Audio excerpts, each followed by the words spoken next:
मी शहरातील इनामी जागेवर असलेल्या लोकांना हक्काची नावावर जागा करून देणार.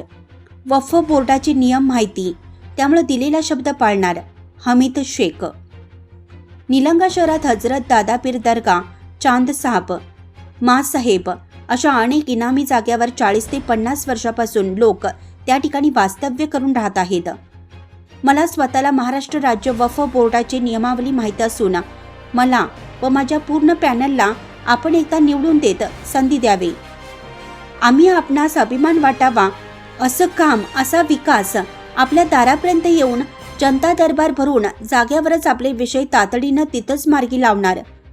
त्याचबरोबर शहरात अनेक ठिकाणी इनामी जमिनीवर अनेक वर्षापासून सर्वसामान्य गोरगरीब लोक वास्तव्यास आहेत. त्यांना ती जागा हक्काची करून देण्यासाठी त्यांना कबाले व ती जागा नावावर करून देणार, असा शब्द प्रभाग क्रमांक 4 मधील आयोजित कॉर्नर बैठकीत काँग्रेसचे नगराध्यक्षपदाचे उमेदवार हमीद इब्राहिम शेख यांनी उपस्थित मतदारांना दिल्याने टाळ्यांच्या कडकडाटात त्यांचं स्वागत करण्यात आलं. शेवटची निवडणूक आहे आणि आपण म्हणालात की निलंगा काय अधिक माहिती. ही जी निवडणूक आहे ना सध्या चालू असलेली, एक मोठी धनशक्तीच्या विरोधात जनशक्तीची लढाई आहे. आम्ही त्यांच्यासमोर सामान्य जरी असलो ते लोक आमच्या बाजूला उभा आहेत, म्हणून जनशक्ती आमच्या पाठीमागे आहे. धनशक्ती आमच्याकडे तेवढी नाही आहे, परंतु जनशक्ती आमच्या मागे आहे. जनशक्तीच्या आधारावर ही निवडणूक होणार आहे. आम्ही जिंकणारा एवढं करेक्ट आहे, एवढं खरं आहे. प्रभाग क्रमांक 4 मध्ये आपण आहात, ते इनामी जमिनीचा प्रश्न आपल्या समोर अनेकांनी मांडला, त्याबद्दल त्याला कसं कुठे सोडणार आहात, कसं पद्धतीने. नाही, इनामी जमिनीच्या बाबतीत जरा वक्फ कायद्याच्या बाबतीत थोडी बहुत माहिती मला जास्त आहे, पण थोडी बहुत माहिती आहे मला त्याच्यामध्ये. काय करावं लागतंय, काय करू शकता आणि कशा प्रकारे ह्यांचे नावं भोगडदारमधील येतील याची कल्पना मला जाण आहे. पूर्वी मी ही नावं सुद्धा नोंदणी मी अध्यक्ष असताना सुरुवात केली होती.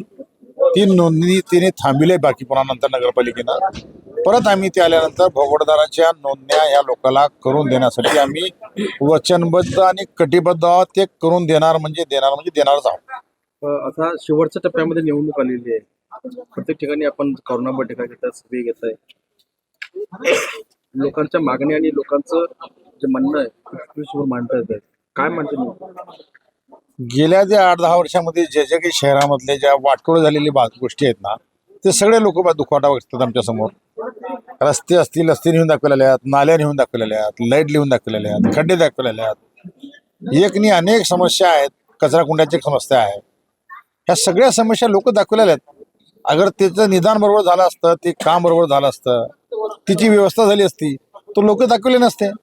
लोकांना आता अपेक्षा लागली आहे की हे 10 वर्ष 9 वर्ष काही केलेलं नाहीत, आता हे करतील आणि करणारे ह्यांना कुठेतरी विश्वास पडलाय म्हणून लोक दाखवल्यात आम्हाला नेऊन. आणि त्यांच्या विश्वासाला पात्र राहून आम्ही ज्या ज्या गोष्टी ते दाखवल्यात त्या गोष्टी आम्ही नोट करून ठेवल्या डायरीमध्ये.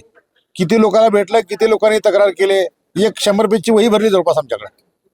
त्या 100 पेजच्या वहीवर आम्ही काम केलो तर आम्हाला ते 1-2 वर्ष काम सरणार नाही, एवढं काम आहे नगरपालिकेमध्ये.